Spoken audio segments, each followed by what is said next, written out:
and simple. I have no other words to explain it. I want to personally apologize to her and her family.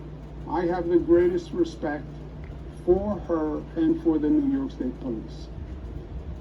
Now, obviously, in a highly political matter like this, there are many agendas and there are many motivations at play.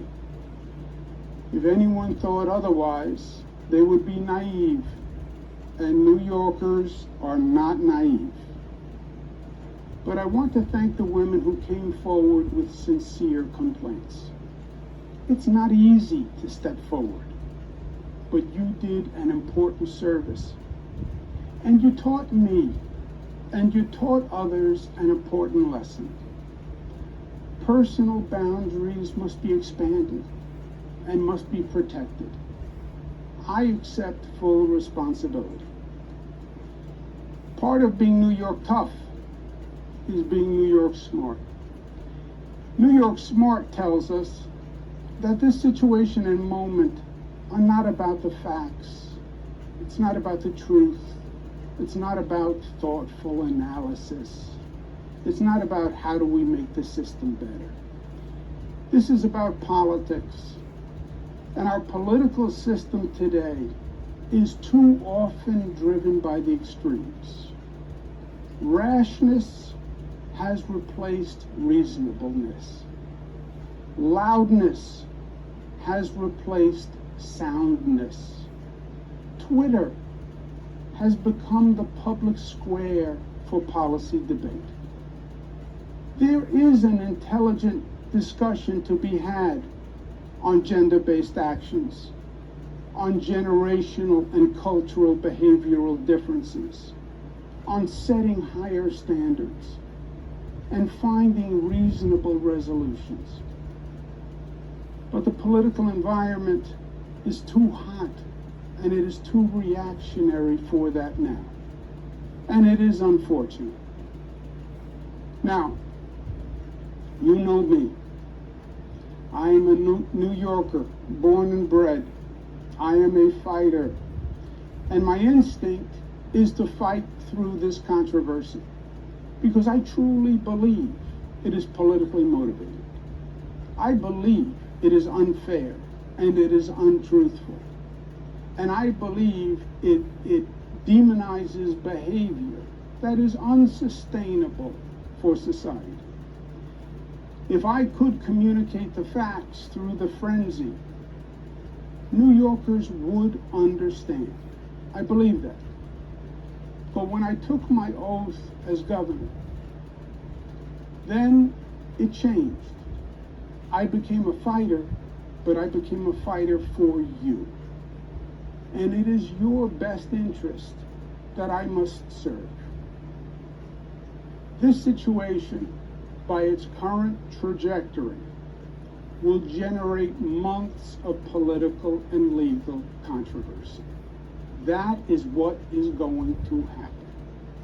That is how the political wind is blowing. It will consume government. It will cost taxpayers millions of dollars. It will brutalize people. The State Assembly yesterday outlined weeks of process that will then lead to months of litigation. Time and money that government should spend managing COVID, guarding against the Delta variant, reopening upstate, fighting gun violence, and saving New York City.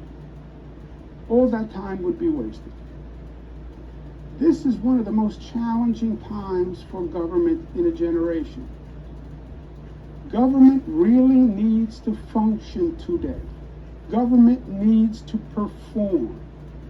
It is a matter of life and death, government operations. And wasting energy on distractions is the last thing that state government should be doing. And I cannot be the cause of that. New York tough means New York loving. And I love New York. And I love you. And everything I have ever done has been motivated by that love. And I would never want to be unhelpful in any way. And I think that given the circumstances, the best way I can help now is if I step aside and let government get back to governing. And therefore that's what I'll do. Because I work for you. And doing the right thing is doing the right thing for you. Because as we say, it's not about me, it's about we. Kathy Hochul, my Lieutenant Governor, is smart and competent.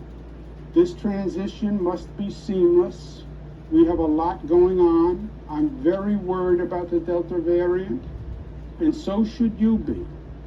But she can come up to speed quickly, and my resignation will be effective in 14 days.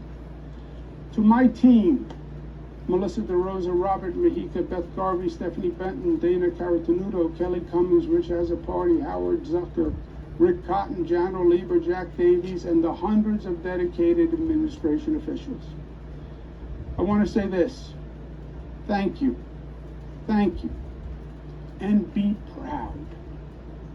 We made New York State the progressive capital of the nation.